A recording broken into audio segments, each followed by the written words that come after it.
Ésaïe 63. Quel est ce guerrier qui vient d'Édom, de Botsra en vêtements rouges, en habit éclatant, et se redressant avec fierté dans la plénitude de sa force?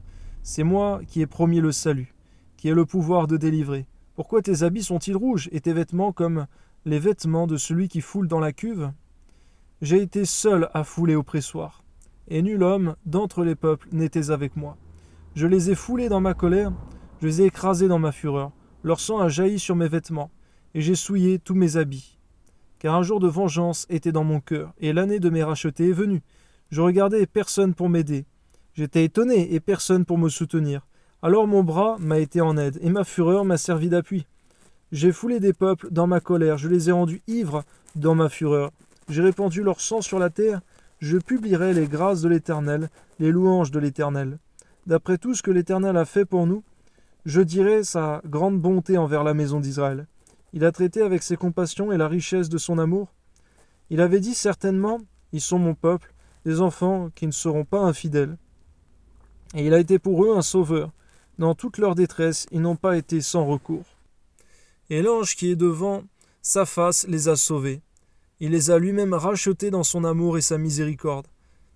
Et constamment, il les a soutenus et portés aux anciens jours. Mais ils ont été rebelles, ils ont attristé son Esprit Saint. Il est devenu leur ennemi, il a combattu contre eux. Alors son peuple se souvint des anciens jours de Moïse. Où est celui qui les fit monter de la mer avec le berger de son troupeau? Où est celui qui mettait au milieu d'eux son Esprit Saint, qui dirigea la droite de Moïse par son bras vigoureux, qui fendit les eaux devant eux, pour se faire un nom éternel, qui les dirigea au travers des flots, comme un coursier dans le désert, sans qu'ils bronchassent? Comme la bête qui descend dans la vallée, l'Esprit de l'Éternel les a menés au repos.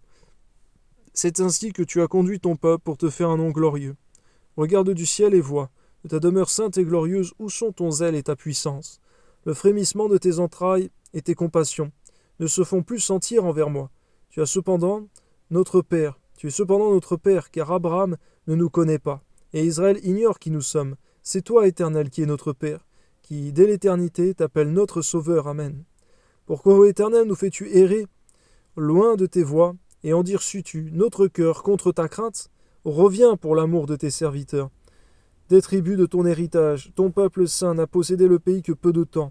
Nos ennemis ont foulé ton sanctuaire, nous sommes depuis longtemps comme un peuple qui ne gouverne pas, que tu ne gouvernes pas, et qui n'est point appelé de ton nom. Oh, si tu déchirais les cieux et si tu descendais, les montagnes s'ébranleraient devant toi. Amen.